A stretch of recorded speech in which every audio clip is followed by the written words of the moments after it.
वो लौटा जरूर, लेकिन सब कुछ पीछे छूट चुका था। मां की आवाज, पिता की खामोशी और वो लड़की जो अब उसकी नहीं रही। नमस्कार। आज हम आपके लिए लेकर आए हैं अमृता प्रीतम जी की एक बेहद भावुक और मार्मिक कहानी, 5 बरस लंबी सड़क। चलिए कहानी शुरू करते हैं। सैंक मौसम का था, मन का नहीं। हवाई जहाज वक्त पर आया था, पर नीचे एयरपोर्ट से अभी सिग्नल नहीं मिल रहा था।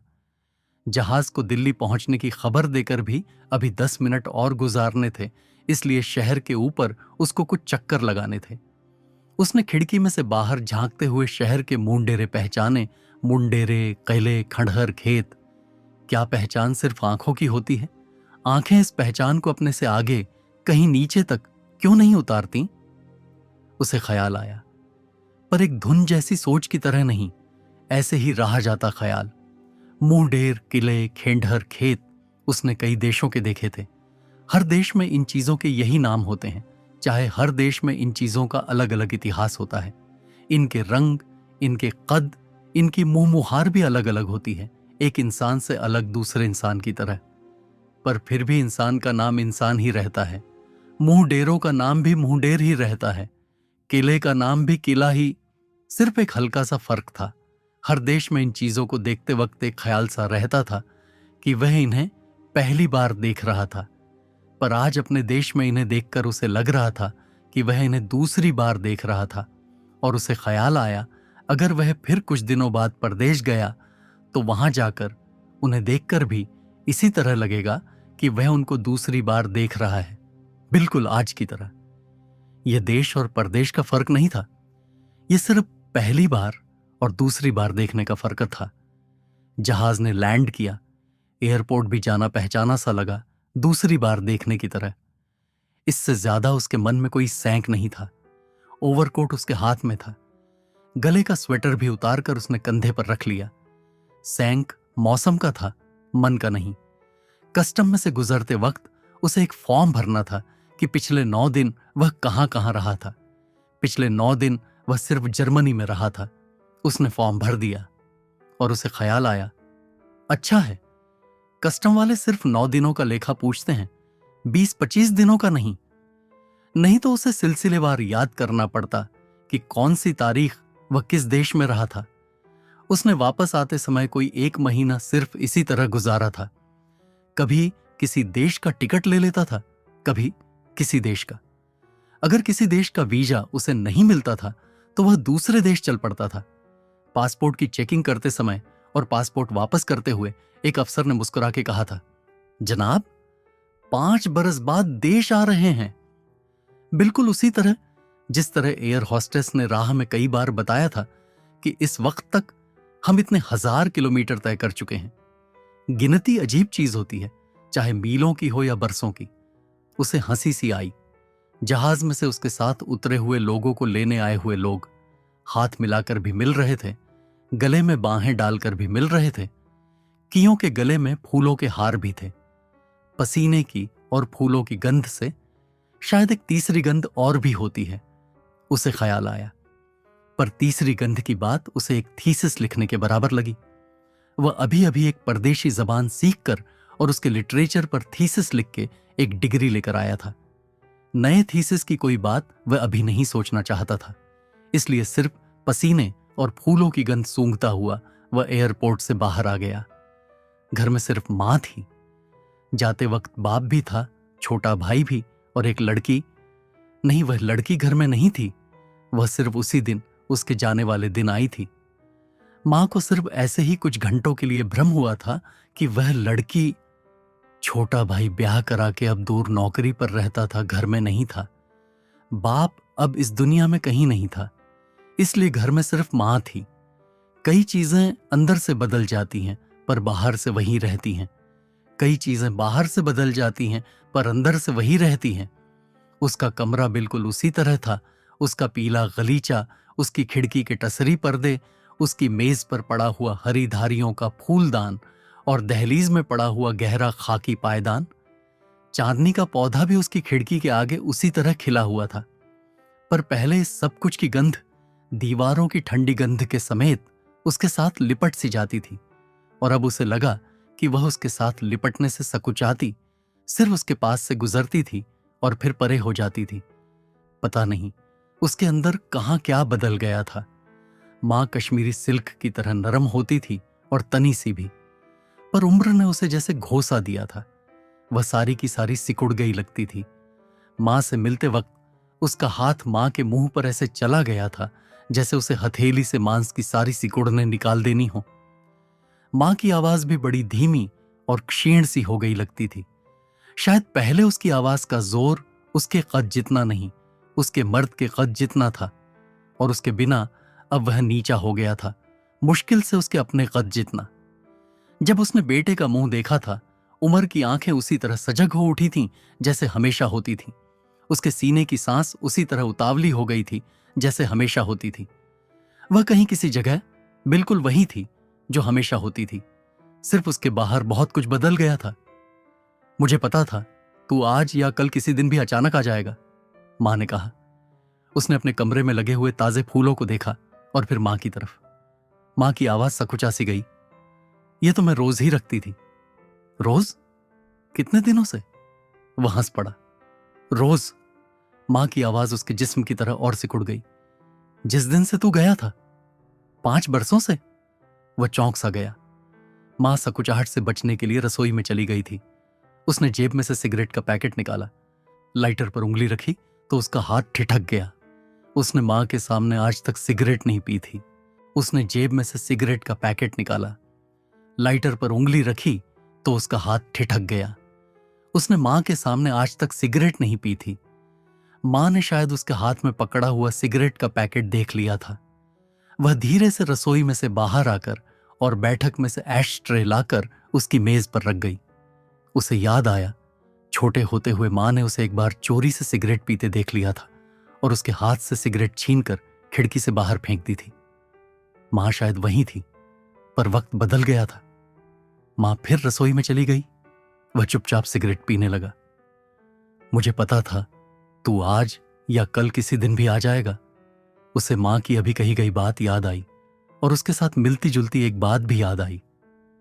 मुझे पता लग जाएगा जिस दिन तुम्हें आना होगा, मैं खुद उस दिन तुम्हारे पास आ जाऊंगी। बहुत देर हुई। जब वह परदेश जाने लगा था, उसे एक लड़की ने यह बात कही थी। उस लड़की से उसकी दोस्ती पुरानी नहीं थी, वाकफियत पुरानी थी, दोस्ती नहीं थी। पर 5 बरसों के लिए परदेश जाने के वक्त जाने की खबर सुनकर अचानक उस लड़की को उसके साथ मोहब्बत हो गई थी।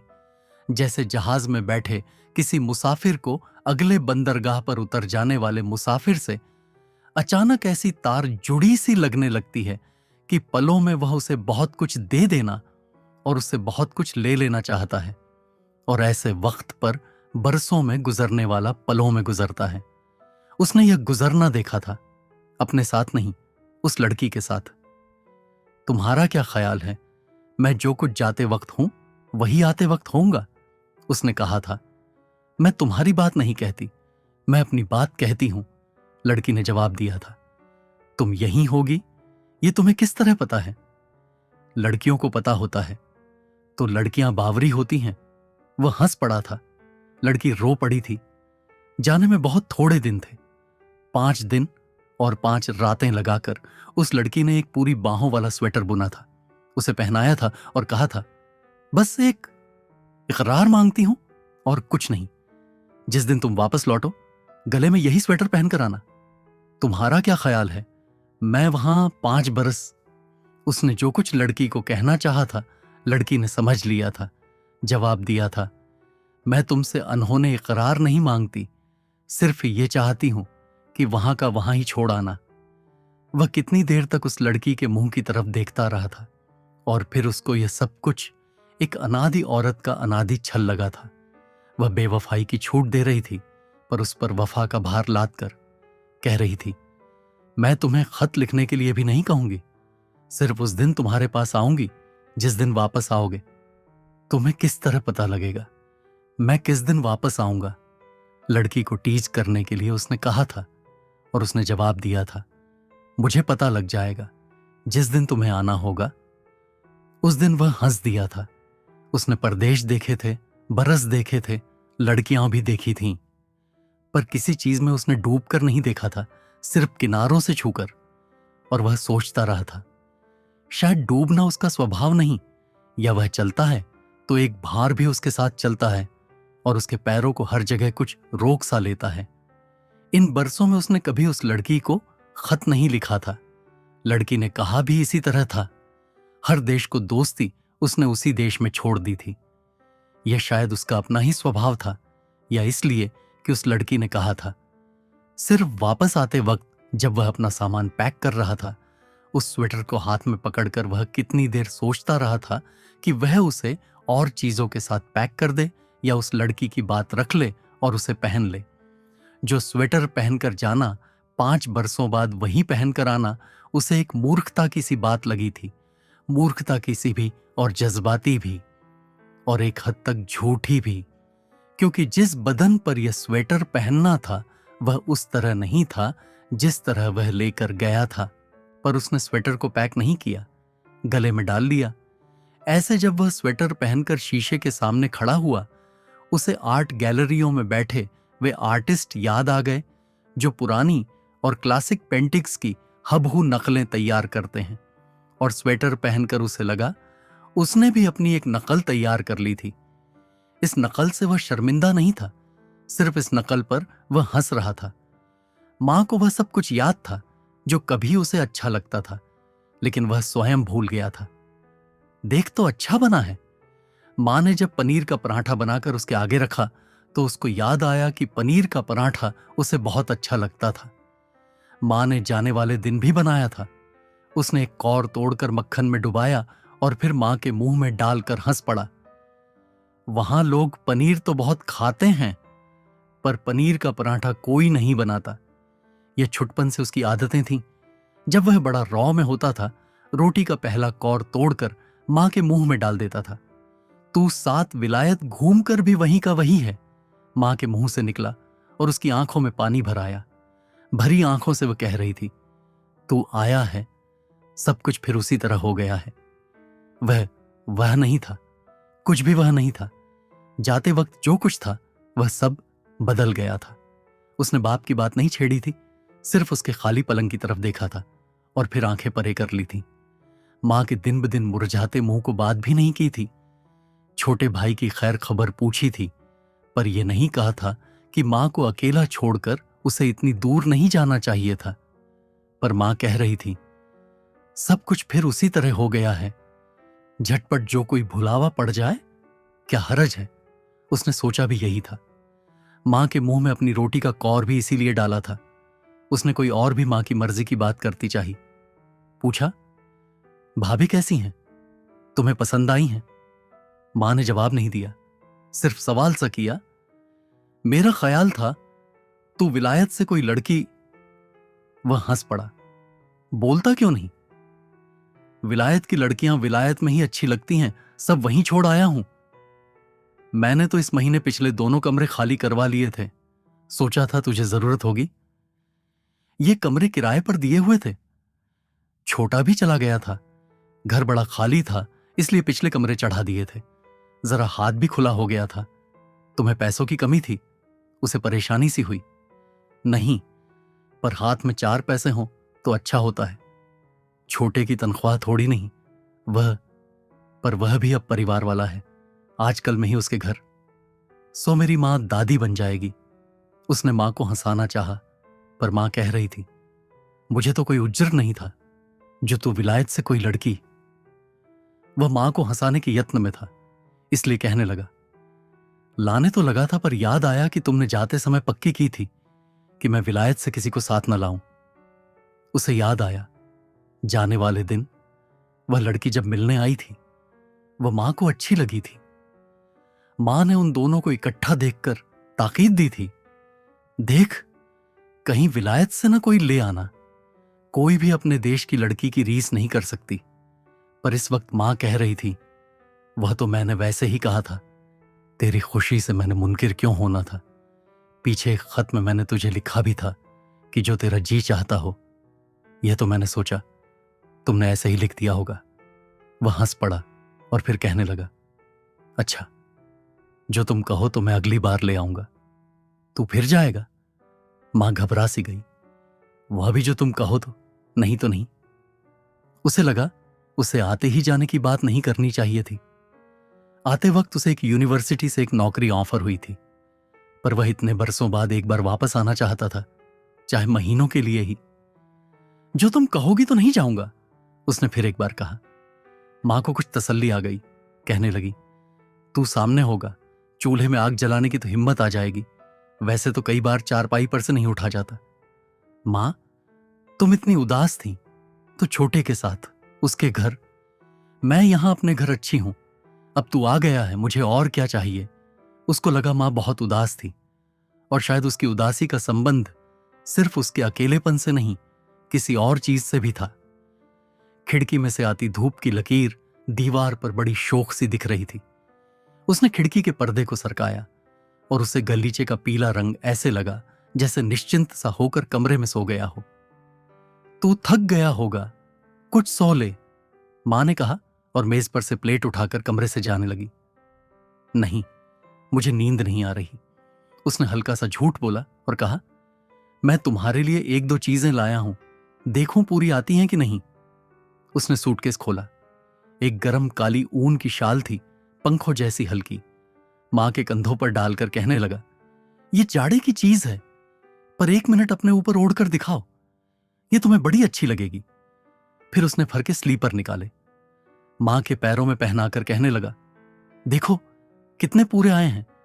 मुझे डर था छोटे ना हो, इस उम्र में मुझे अच्छे लगेंगे। मां की आंखों में पानी सा भर आया था।